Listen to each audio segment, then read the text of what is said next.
evening and welcome to this evening's joint Rotary Foundation and Humanitarian Services team talk. The event this evening is supporting our seventh area, a new area of focus, supporting the environment. And I'd very much like to hand over to Tony Roberts to introduce our speaker. I have the pleasure tonight of introducing Richard Joy. Richard has been actively involved in environmental issues for many years and has been part of a task force advising on green growth headed by leader of the Liberal Democrats, Sir Ed Davey.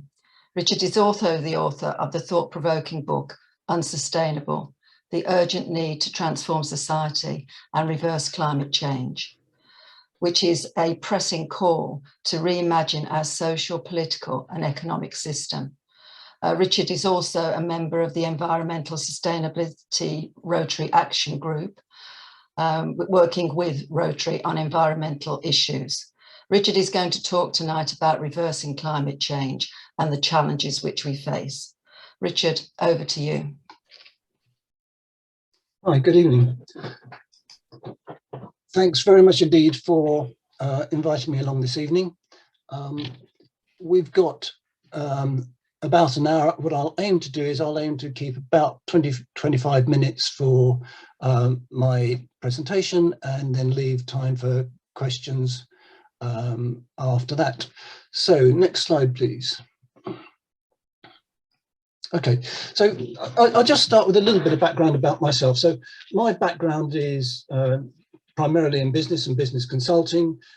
So going back 20 odd years, I was with IBM, involved in strategic change and business transformation. And then subsequently after that, I started working with a business partner. We had a small consultancy and that was looking at strategic change. And we were working with telecoms companies and utilities and that sort of area.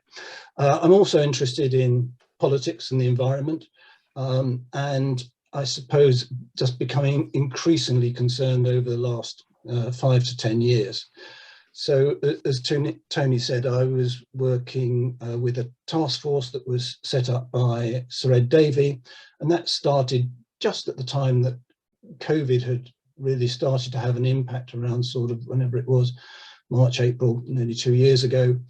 And that was looking at partly the consequences of COVID and how we were going to get through it and the policies that need to be in place for that.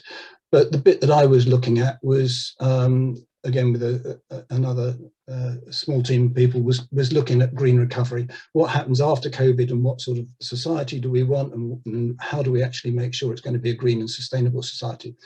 So we came up with a report and recommendations and policy proposals on that. But linked to all of this is a growing concern, and it really has been over the last 5 years, that sort of increasing awareness of the scientific evidence. The more you look into it, the more worrying it becomes. It's clear that time is running out. This is not something where this is going to happen at some point in the future. This is happening now, and the decisions we make now and this year, next year, are going to be absolutely fundamental. And my core proposition or thesis is that we need to transform the global socio-economic model. So it's pulling together my knowledge and background and experience within business transformation and strategy and applying it to the thinking of sort of very sort of global social and economic change. Next slide, please. So if we look at the basic problem, essentially we are a consumption-driven global economy. Politics is built around supporting the economy. It's about enabling wealth to increase. It's offering voters and the electorate and communities increasing standards of living, and things are going to get better, and the things that they want and their needs and expectations are going to be met.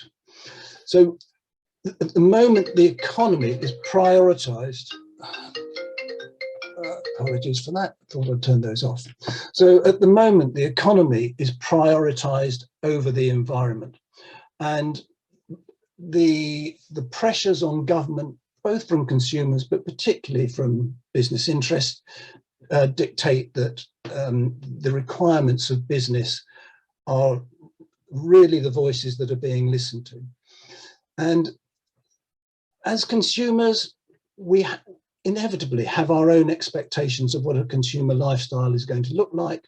And as populations in other parts of the world, they are looking to the developed world and they have their own aspirations and expectations of what a consumer lifestyle will look like. So this is driving the global economy. Now, all of this is going to be unsustainable. Fairly logically, we live on a planet with finite resources. If you've got a growing population and you've got growing expectations and it's based on consumerism, those resources are inevitably going to become increasingly scarce. The process of our producing and servicing our expectations requires huge amounts of energy. That energy, 85% of it comes from fossil fuels, oil and gas.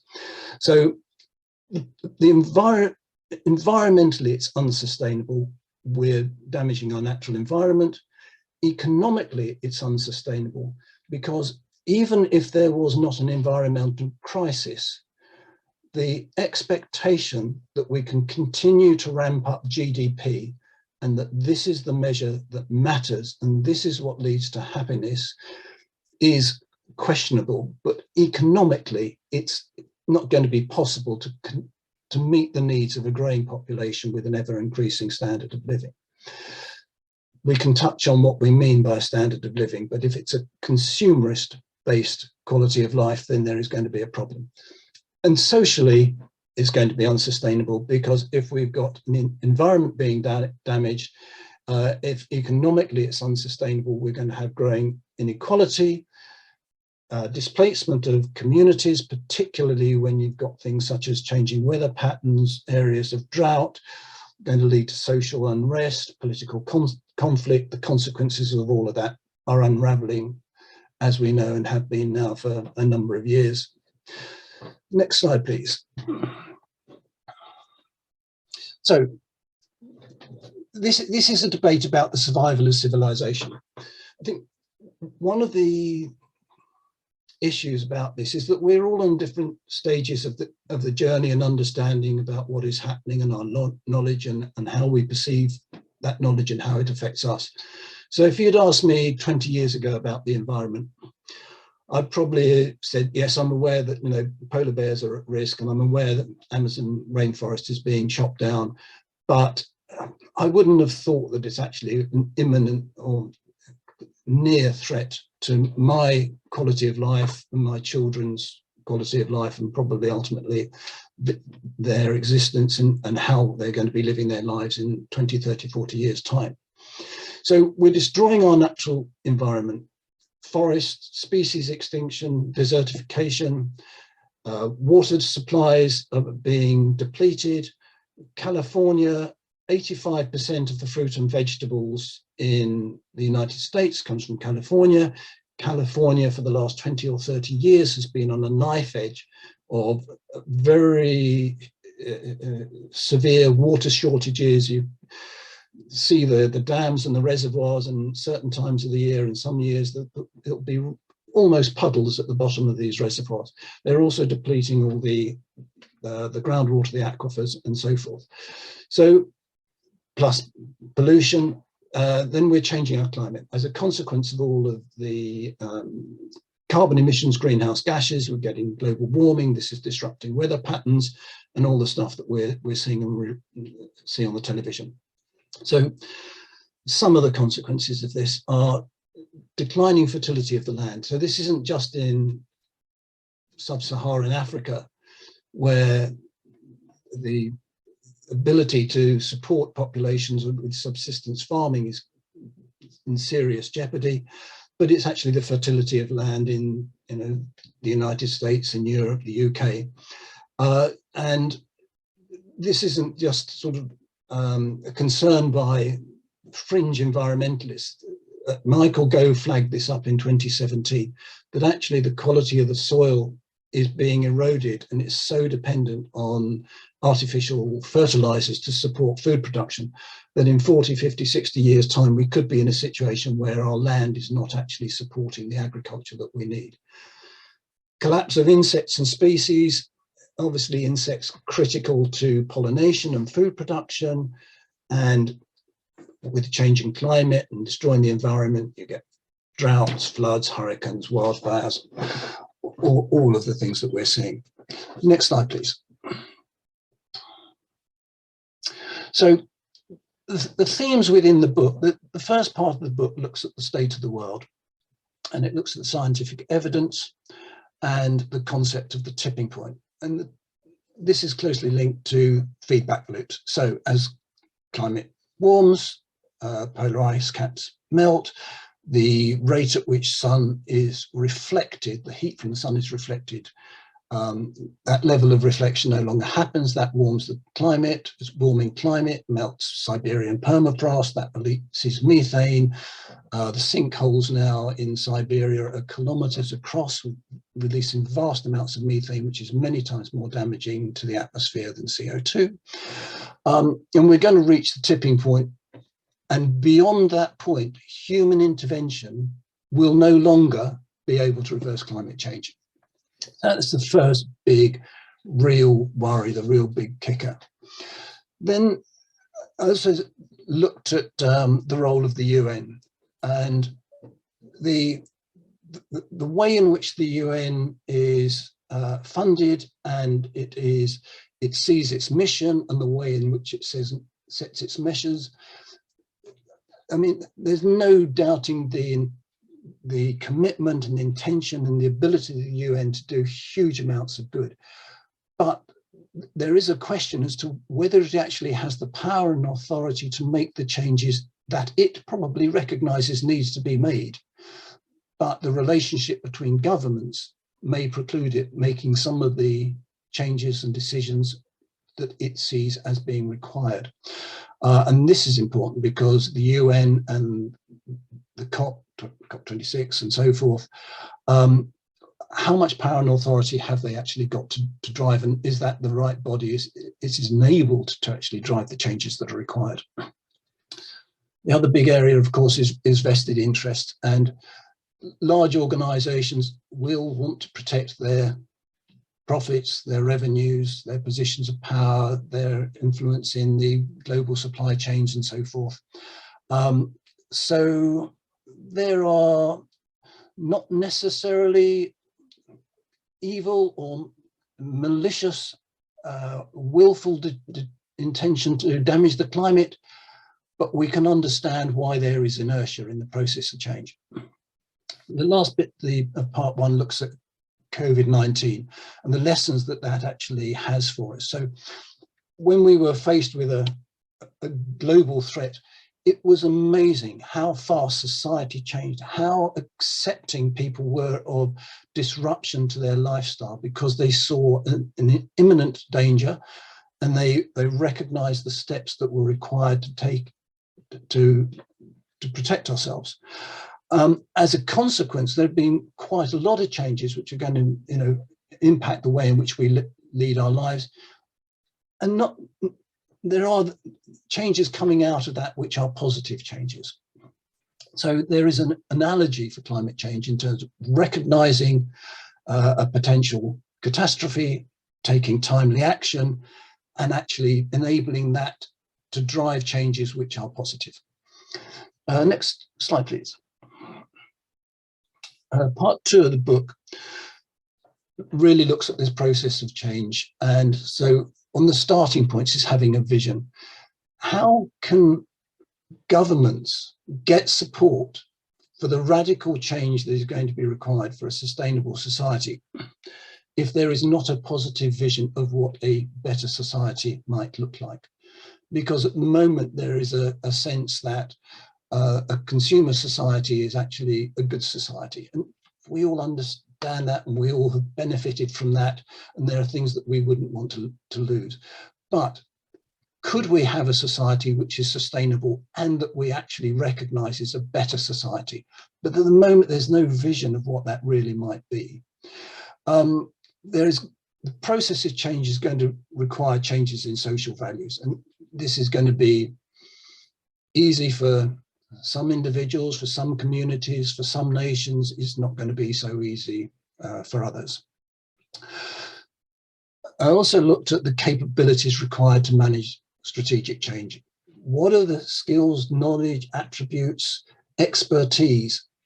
How do you share information? How do you make the changes happen quickly enough? Introducing any change within an organization is difficult, and we tend to work on timescales of 1, 2, 3 years. Trying to change a global socio-economic model in 15 years is just ridiculously difficult. It's almost beyond our comprehension. The other point that continually runs through as a theme within the book, and anybody who's involved in the environmental area, is this whole issue of how do you account for environmental costs? And there's a spectrum of ideologies and thoughts and beliefs about, you know, the role of the free market economy or level of government intervention. But if we just leave things to the free market economy, it is unlikely to achieve the level of changes and the outcomes that we require within the time periods that are necessary. There's another issue about free market economy and profit and loss and revenues and so forth, because profit is the difference between revenue and cost. But if you're not accounting for the environmental cost, it's a little bit of a false profit. So how do we balance that up? And the final area I wanted to consider was, you know, how do humans react to perceived threats? If you take situations like Pompeii, it appears that for at least a day before the final explosion, there were many warning signs that the Vesuvius was about to erupt. Why didn't people run away? The way in which our human mind works and thinks and looks at things, we tend to have a view of the world, and we will go through mental gymnastics. If something challenges that, we will actually try to rearrange the facts to make it fit our perceptions of things. So raising that awareness and getting people to accept threats, particularly when they are very, very unpleasant scenarios, is actually in itself quite difficult. Next slide, please. And then the third part of the book looked at, you know, what needs to change. So it starts off with looking at potential scenarios. So there's a writer, Paul Ruskin, who looks at different scenarios. What happens if we rely on market forces? What happens if we start introducing policy reform and trying to influence behaviors? We could have a scenario of fortress world where we just, you know, individual nations pull up the drawbridge and protect themselves. And then there may also be an option for what he describes as the great transition, and what would that involve?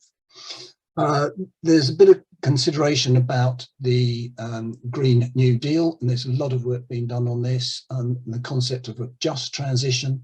Anne Pettifer and a range of other people have been involved in this, and there's a lot of good thinking about this. But a good analogy is in the States during the time of the Great Depression, they had the New Deal, which reinvigorated the economy, and in fact it was remarkably focused on a whole range of things which are environmentally focused. And then there's a bit about a section on what do we need to do individually, and what do we expect of our governments, what might we hope to be done internationally. Next slide. Okay, so I don't think there's any doubt that urgent action is required. So the UN, the last year or so, got a lot of publicity. They declared it as Code Red for humanity. Now, the UN is quite an understated organization. For them to come out with that, it really is quite indicative of the situation that we're in. And where are we? We could be breaching the 1.5 degrees C target in the next 10 to 15 years. Where you believe the tipping point might lie, there's a whole range of different academic research, and they tend to look at within ranges of probability. But I think in COP21 in 2015 set a desire to limit to 2 degrees and preferably lower. Now there is recognition that 1.5 really needs to be set as the target. Start getting close to those areas or beyond that, there's the risk of the tipping point coming in. Some of the data suggests that we might already have passed that, but I prefer not to look at that one too much. Next slide, please.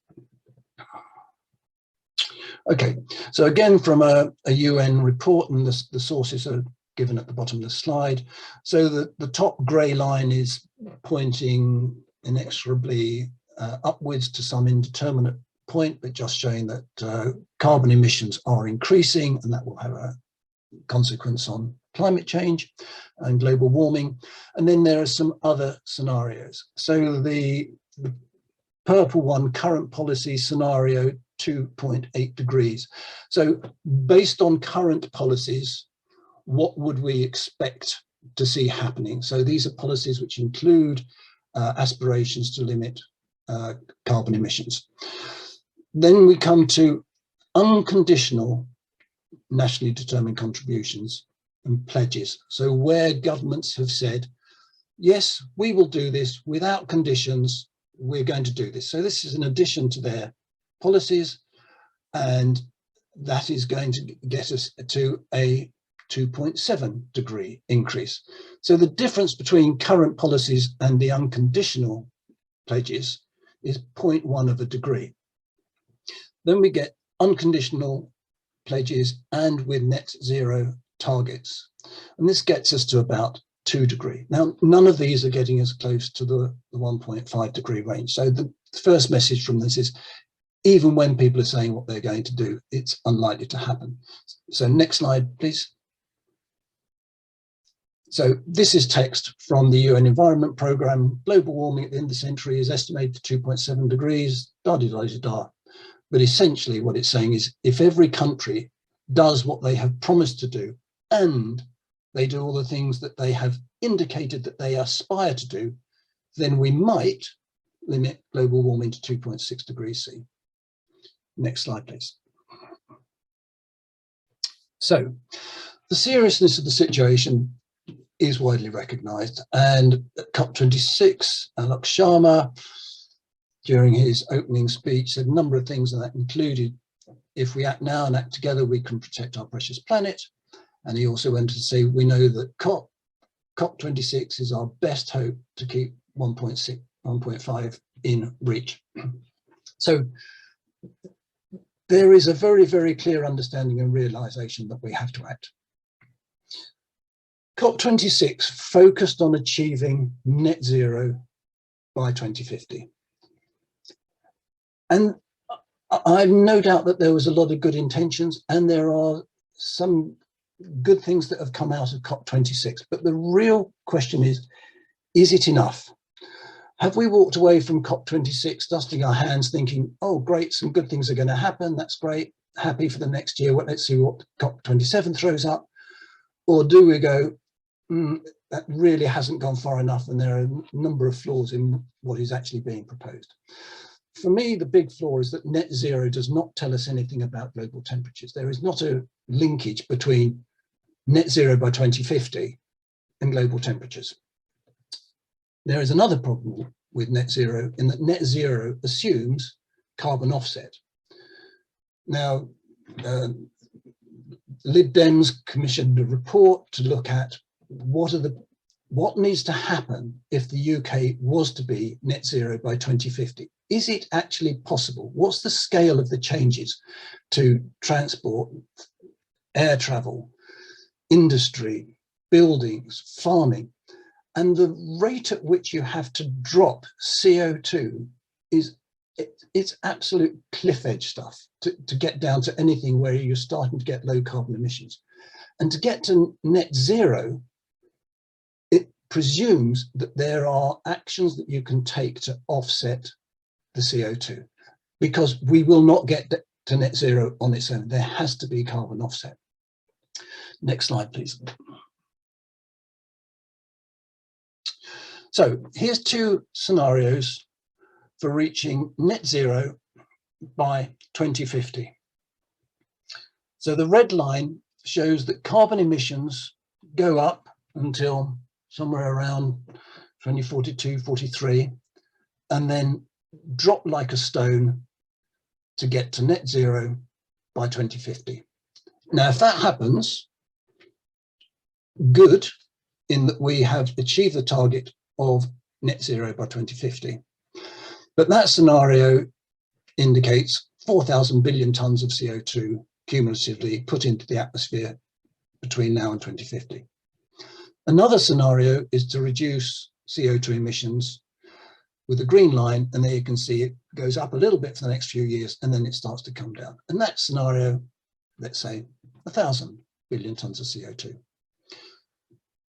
Now, I know a lot of people on this call will be well versed in a lot of this information, and the concept of the carbon budget is quite a good way of actually looking at how much CO2 we're putting into the atmosphere and when are we actually going to hit a particular limit.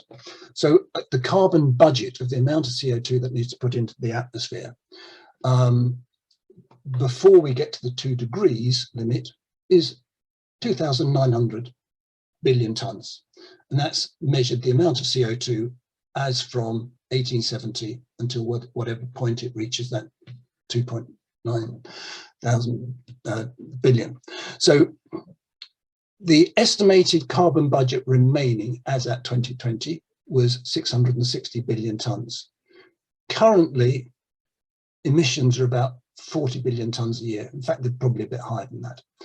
But what that means is, if you measure on the carbon budget how much CO2 we're putting into the atmosphere, we've got about 16 years left before we hit the 2 degree limit. Now, so that's the difference between net zero and actually limiting carbon emissions to a 1.5 or 2 degree limit. Next slide, please. So the other problem with net zero is that it presumes we can capture CO2. At the moment, the sorts of technologies which are being developed are exceptionally expensive for very small amounts of CO2. So the real way to capture CO2 is through land, particularly peat bogs, which are effective at absorbing CO2, but also trees, which we have control over because we can either decide not to cut them down and we can decide to go and plant them. And the more trees there are, the more CO2 will actually be removed from the atmosphere.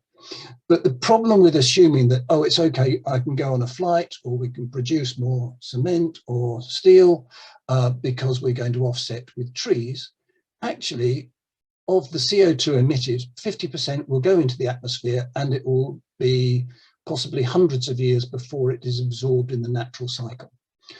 25% of it will be captured by trees, 25% of it will be captured by oceans, by kelp, organic matter, and particularly organisms called phytoplankton.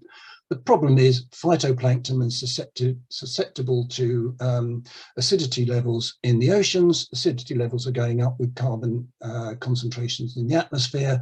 They're susceptible to temperatures of the sea. So actually phytoplankton are dying back at the same time that our trees are being cut down in our rainforests. So a long haul flight, 400 tons of CO2, that requires 50 trees to capture 1 ton. So that's 20,000 trees per flight. I think there were about 20 million flights in 2019 before the pandemic. Now, even that rough calculation of 50 trees to capture a ton is probably a really optimistic estimate. It depends on the conditions, the age of the tree. But if we started planting trees now at the rate to capture CO2, we would be planting areas the size of, a percentage of the Amazon forest, a significant percentage of the Amazon forest. And it's 20 years before they actually start to really kick in and be effective at capturing that carbon. So the idea that we can just start planting trees and it offsets carbon, that's a bit flawed. Next slide, please. So, fallacy of net zero. It's a political solution, it's not an environmental solution. It's the wrong target, it's a delusion, and it avoids confronting the reality that our current economic model is unsustainable. It's a nice comfort blanket because we can persuade ourselves things are okay because we're doing all sorts of good stuff like planting trees. Next slide, please. Okay, so what are the forces protecting the status quo? And this is a vast simplification, but there are, the global economic model is driven by profit, and as mentioned before, there's little accounting for environmental cost. We're a consumption society and we have social expectations. The political system requires corporate and media support, and they have their own vested interests. The political system also seeks popularity, and there's not a lot of votes in telling people that they're going to introduce policies which are going to make their lives more difficult. We know what happened in France, we see what's happening in Lebanon. When fuel prices go up, people get upset. Also, the electorate and employees, us, we want job security. We want high standards of living. So just a couple of points I'm picking up on there. So the first red asterisk is work by a gentleman called Sir Ronald Cohen, who is a financier, and he did research that the top 250 companies, if you accounted for the environmental cost of their businesses, it would outweigh their profits. So there is this mismatch between corporate activity and environmental impact. The other issue is wealth. 1% of people own 50% of global wealth. Next slide, please. So what do we need to start doing about this? Well, we need to start taking account of environmental cost accounting. We need to incentivize sustainable behaviors. We need sustainable policies. We need political leadership that is based on a green platform. And that requires obviously the support of the electorate. And that means that the electorate and employees need to understand what a green economic transition would look like and to see that it would be benefiting them, and there needs to be a vision for the future. There also needs to be transparency throughout the discussion and arguments about the environment and what we need to do to change. Transparency is absolutely fundamental.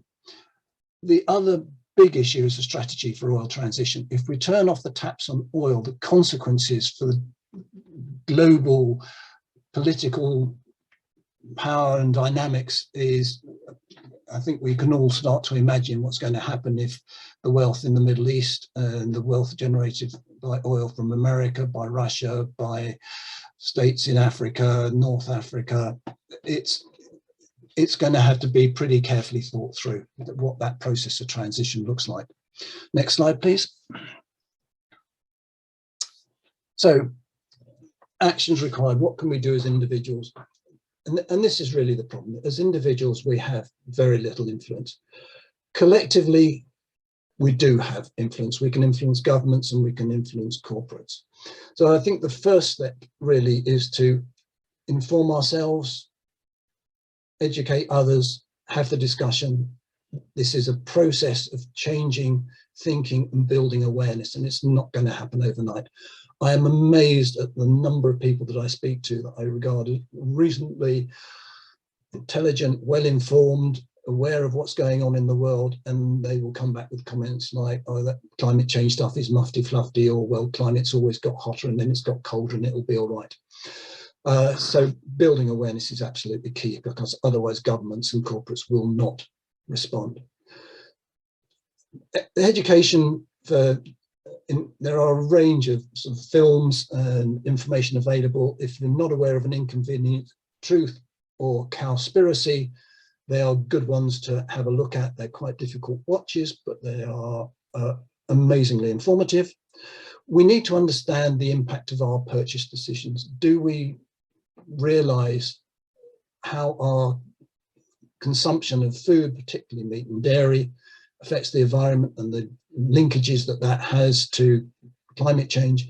Clothing is hugely environmentally damaging. Air travel, we've talked about, also other areas, but understanding our purchase decisions.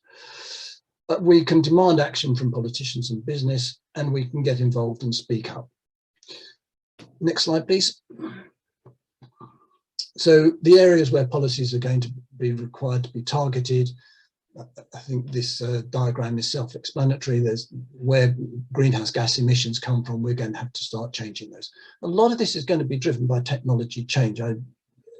That is absolutely fundamental, but we do need the social and economic change as well.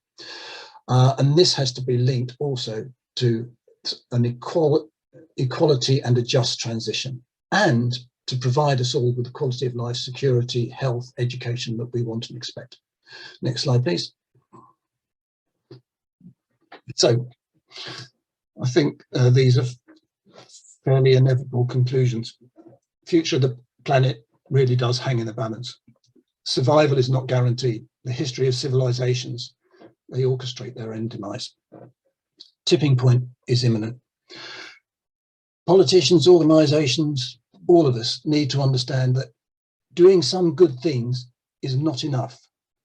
We still have to do some good things. As individuals, we can only influence a very small number of things, but we still need to be doing those good things. Significant change is going to be required. What that looks like, how we achieve it, that has to be worked out. But transitioning to a safe, equitable, fulfilling society, I think we just have to believe it's possible, work out what that vision is, and work out how we actually achieve that journey. Next slide, please. Okay, so I would like to say thank you to Rotary and to ESRAG, and particularly if people on this call are interested in picking up with ESRAG, the contact details are there. These slides will be made available afterwards. But I would definitely recommend making contact with them and getting involved. Next slide, please. For myself, if you are having debates or discussions within your own groups and it would be useful to have some input from myself, I will do what I can. I'm really, really happy to support that whole process of discussion. So I think that's about it. There's another, yeah, oh, sorry, yes, another couple of slides. So some useful sources, and finally, just for anyone that's interested in the book, Bristol University Press have offered to do a promotion on the price, but the book is available in all the usual places, or some of the usual places anyway. So that's it. Thank you very much. That's my bit of talking done. Well, thank you very much, Richard. I thought that was absolutely fascinating, and there's a lot to take away from it. We have got some preset questions which we'll now ask you about, but there is an opportunity for people to put questions actually on the chat. We may not be able to get to those questions, but we'll certainly address them after the meeting tonight. The first question I have, Richard, because as I say, there was a lot to absorb there, but what would be the first priority for a sustainable future? And what can we as individuals actually help to protect our ailing planet? Yeah, the first priority is to reduce carbon emissions. There are things that we must be doing, such as reduce pollution, recycle, but the absolute number one is to reduce greenhouse gas emissions, because everything else falls into insignificance unless we get that one addressed. I think what that means for individuals is, if we are aware of the impact of our purchase decisions, we can start to change our behaviours. Some of the things that we would like to do, like reduce our carbon emissions from our homes, can be expensive and will take time to implement, but we can start to consider about those things. So if you've got a boiler that needs replacing, you can investigate ground pumps or air pumps. Those sorts of decisions individuals can take. I think the other big one really is not buying stuff that you don't really need. Change your purchasing habits on food.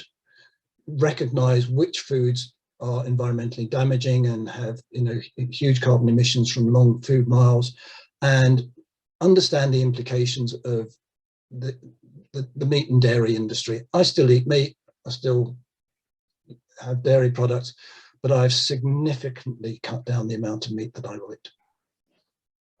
Thank you. I mean, there's obviously a lot that we can do as individuals, but one of the points that you were making was about lower carbon emissions, and lower carbon emissions for businesses may mean that there are lower profits. You know, how would we deal with that? Yes, and with businesses, the emissions come particularly from the heavy industry, the foundation industries, the cement, the steel, shipbuilding, and those big industries. And the cement process is itself inherently damaging in the amount of CO2 that it creates, and the volume of cement being produced is massive. It would be nice if new building technologies could be introduced. I know people are looking at new technologies for cement, which would reduce emissions. For many businesses, their profits will be reduced if the things that they're doing that generate profits, and they have to stop doing, then obviously their profits will be reduced. The challenges for businesses is, how do they actually transition to being a sustainable business? So the oil and gas companies are already doing this. They've seen this coming. They've known about this for longer than any of us. But belatedly, but they are now looking at how they can get into sustainable energy. So they will probably be smaller, their turnovers will probably be smaller, their profits may or may not be higher as a profitability of their organizations.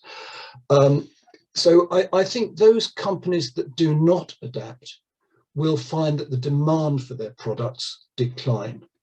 That there clearly is a problem for companies which are involved in activities which are environmentally damaging, and if that's the only thing that they can do and they're going to have to stop, well, then they're going to have to go out of business. So there will be businesses. So if you look at things such as factory, mass fishing off the west coast of Africa, there are companies that hoover up the fish off the west coast of Africa, causing huge environmental damage, and that is probably going for fish meal food processing. So we need to find other ways to find cheap food stock for the animal feed that is actually produced sustainably, and hopefully reduce the amount of animal feed that's necessary. So there is going to be change, there's no doubt about that. I suppose that's also going to be an issue for the government as well, because with falling profits, there will be falling tax receipts, which will actually impact possibly on the benefits which people receive or that we take for granted at the moment. I think the objective is to transition from unsustainable business to sustainable business. The objective is not to kill off business or to have a lower quality of life. The challenge is, how do we have successful businesses and a high quality of life in a way that is sustainable? That probably means that we need to change some of our consumption habits, but I think we can have fulfilling and safe, comfortable and enjoyable lives. I think that takes me into the next question, which is the dynamic actually between technology innovation and people agreeing to the necessary economic or social changes. Well, with the technology bit, technology is going to be fundamental. We've got to have new technologies for clean businesses. People will need to accept those changes. So yes, but the transition to sustainable energy is absolutely key, and the transition to ways of producing goods without huge carbon emissions is going to be critical. And then I had a question about COVID, and I know you mentioned COVID again in your presentation, but this related actually to the amount of the person has put eye-watering amount of plastic globally, which has been created by the pandemic, and how will the planet cope, given that plastic is already a major issue in many of the world's oceans and on shore? Yeah, the volumes of plastic produced every year, I did quote it in the book, I've just forgotten what the figures are. They're utterly unbelievable. The things such as the waste from masks and so forth, yes, that is a problem, but as a percentage of the volume of plastic, that will be tiny. But I think there is a responsibility not to throw stuff away in ways that cause problems. The big change will come with plastics when we actually get sustainable stroke biodegradable plastics, and there's a lot of work being done on that at the moment. And then you talked about the deterioration of natural resources, particularly the impact on growing foodstuffs. So what would be your suggestion about the regeneration of soil? Okay, and so the area of land that is used to produce crops and agriculture to feed livestock is something like the surface area of North America. So the pressure on land just to feed animals is huge. I did a podcast with a professor of agriculture in Iowa, and she was researching sustainable farming in Iowa, which is not necessarily an area where they would welcome environmentalists with open arms. They would be probably used to vast farms producing very, very large areas to a single crop. But what she was persuading them to do, and they were testing and finding very successful, was to give, it was like, I don't know, 8 or nearly 10% of the land to go back to wild. So within these huge areas, they would have strips that were safe for wildlife. So transitioning to sustainable agriculture and protecting the quality of the land, I think is possible. And farmers are aware of this. Farmers, I think, are very receptive to ideas. So I think there's a challenge in identifying what is best practice for sustainable farming and getting that knowledge shared and supporting farmers, whether it's UK, European or globally, with the changes in practice that are needed. And if it's economically viable for them, I'm sure they would adapt to it, and we can find ways to protect the quality of our soil. But we cannot continue in industrial agriculture using fertilizers and pesticides and killing the insects. It's not sustainable. Well, thank you very much, Richard. I'm now going to pass you back to John. We have lots more of preset questions, but John also has some questions that have come in during the presentation. So thank you. Thank you, Tony, and thank you, Richard, for your answers so far. You had some sight of those. Now's your challenge, because there's a lot of questions here, and we do have a lot, so I don't think we're frankly going to get through them all now. But so yes, well, I'm sure they deserve good answers, but there's so many that maybe we'll deal with some of them afterwards and respond to them perhaps in writing later on. You've touched on this in some ways, but I think a key point for tonight, which Peter Downs has asked, and followed up by Chris Davis, what practical steps could a Rotary Club take? What might we be construed as becoming political if we start getting involved in all of this? And then Chris adds, do you recommend we should all aim for net zero on an individual and club basis each year?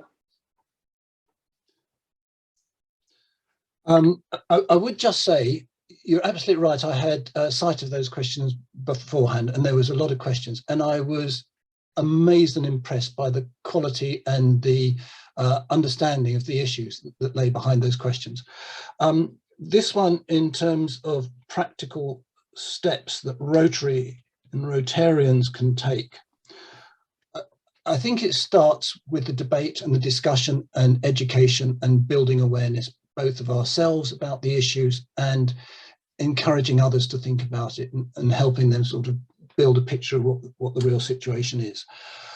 There's practical steps in terms of connecting with bodies such as ESRAG who are involved in identifying projects, and some of those might be global, so it might be protecting mangroves in other parts of the mangrove swamps in other parts of the world. And mangrove swamps are absolutely critical for protecting coastline and ecology and so forth.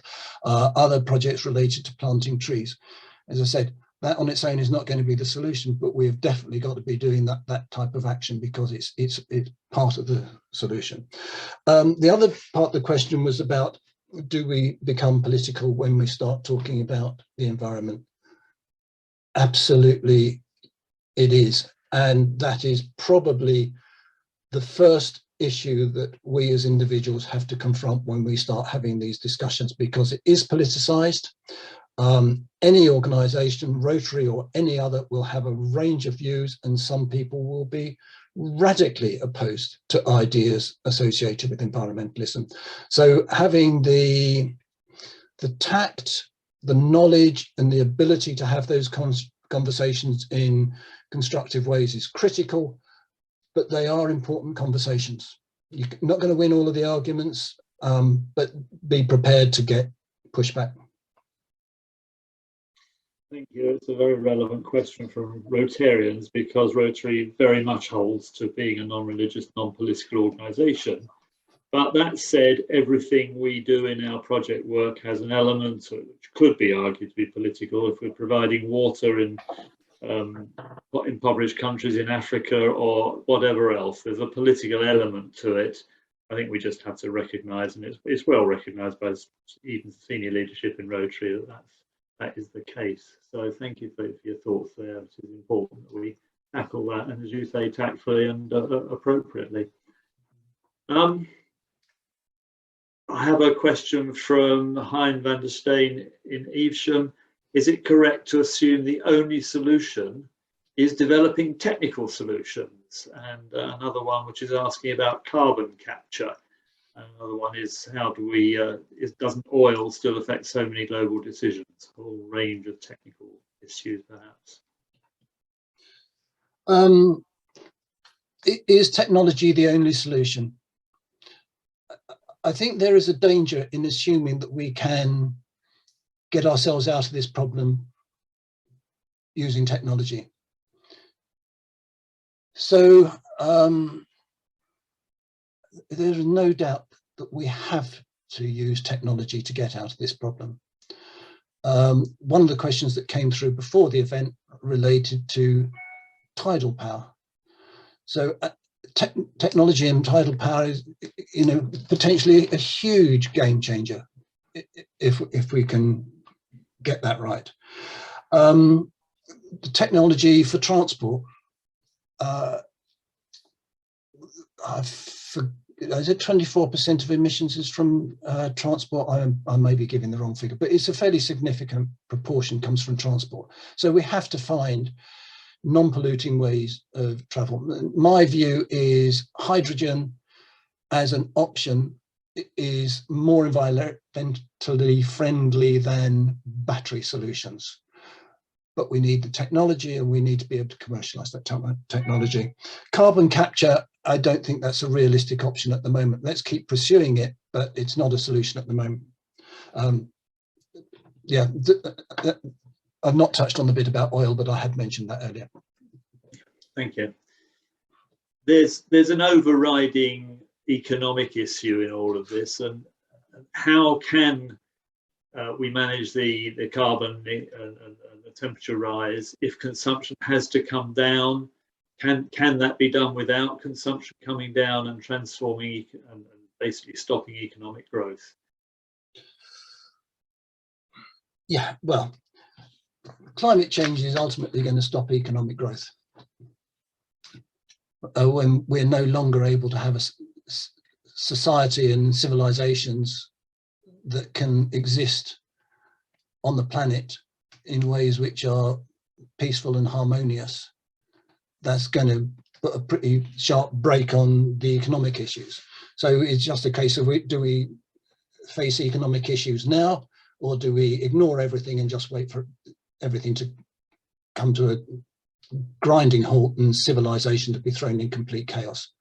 And my view is that that will happen unless we address it.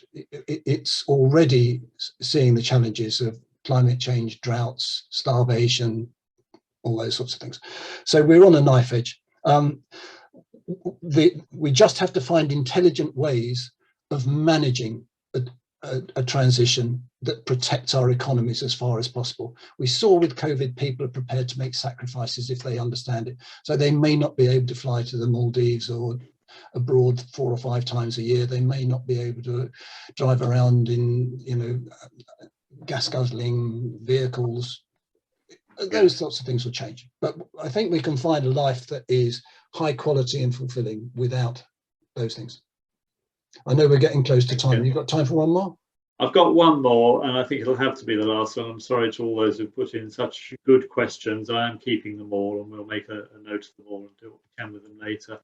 But I think a fundamental question, it's a little bit going back to how can Rotarians get involved? What's your recommendation? Because you have had yourself a lot of contact with the government. How do individual Rotarians influence government? I think for some people it may be that they already have connections that they can use, whether it's business or government. So I would think about where you have connections. I mean, Rotarians are connected in all sorts of influential ways. Joining a political party and making your views heard is a good idea, but that's quite a hard road to tread. Anybody who's been involved with political parties, it's quite difficult to sort of actually have an influence or a voice. But it's, speak to your MP, raise concerns, be clear about the issues and voice them where appropriate in ways that are constructive.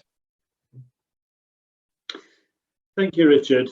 I'm going to have to leave it there. I'm sorry to people whose questions haven't been put to Richard directly.